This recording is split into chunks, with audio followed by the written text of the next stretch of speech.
Another day, another vlog na naman mga trugsoy, another Mercedes-Benz mechanic na naman ang ating gagawin mga trugsoy. Apprentice na naman tayo ng ating kumpareng mekaniko.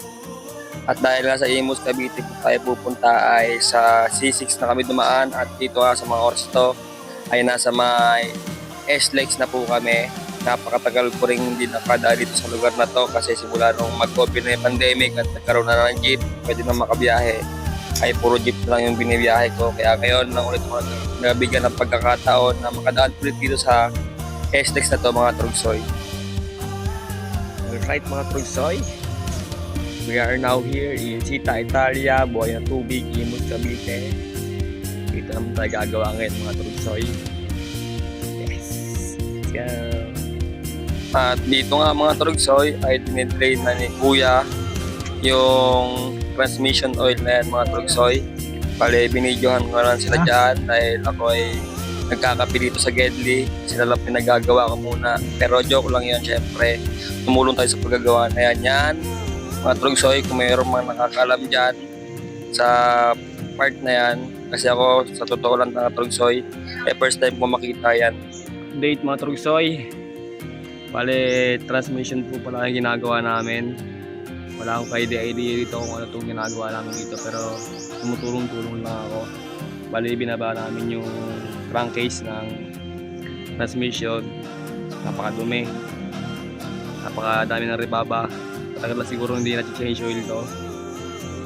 Tapos yung tinatawag nila siguro ball body daw. Ball body daw, hindi ko alam to kung ano to eh.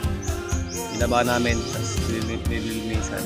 Bali, wala pa sila pare ko, bumili lang ng ng pyesa, yung brake cleaner kasi nakalimutan daw. Ngayon lang, mamaya ulit.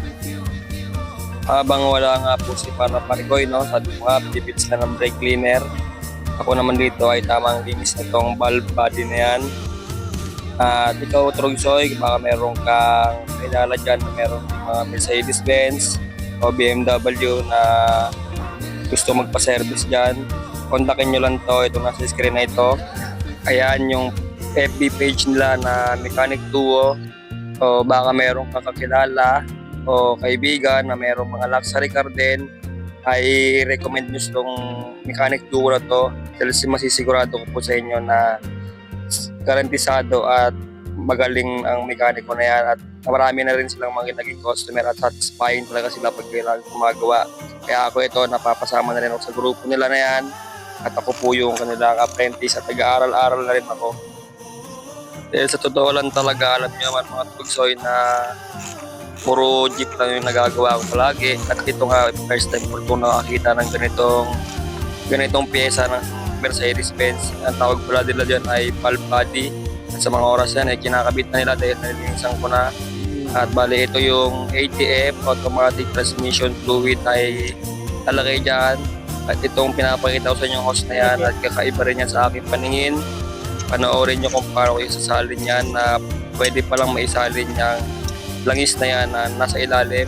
Isipin nyo yung crankcase niyan ay nasa ilalim, tapos yung drain plug niyan sa ilalim yon, tapos yung hose na yan, yun mo ipapasok yung hose na yan papailalim. So dahil sa tulos na yan ay pumapasok yung langis na yan sa pailalim. Biruin mo, sa tanang buhay ko hindi pa ako nakakakita niyan, or ako lang hindi pa nakakita niyan. Ikaw trugsoy, alam mo ba yung tulos na yan? Kasi ako, sa totoo lang ay hindi ko po talaga alam yung tulos na yan. Binobomba-bomba na yan. Alam mo yung anong pangalan ng tulos na yan mga trugsoy, comment down below naman kung nakagamit ka na yan. Dahil ako sa totoo lang talaga ay amazed talaga ako mga trugsoy. Bomba! Bomba na! Kagaya nga ng sinasabi ko sa inyo mga trugsoy, di ba dati pa, hindi po ako professional na mekaniko, nakakaintindi lang. At sa pagkakataong ito mga trugsoy ay nakakasama na ako sa talagang professional na mekaniko. At napakasaya ng aking damdamin dahil nabigyan tayo ng pagkakataon na matuto at gumawa, makapaggawa ng mga luxury car na ito, mamamahaling sasakyan ito mga trugsoy. At kung ikaw ay nakakaabot na sa mga oras na ito ay pinapanood mo pa rin tong video kong to, please paki-comment down below naman po kung taga saan kayo para nalalaman ko kung saan na po nakakarating yung aking video mga trugsoy. At maraming salamat po sa inyong lahat dahil kayo po palagi ang aking inspirasyon. So paano? That's all for today. Bye-bye. Peace out. I love you all.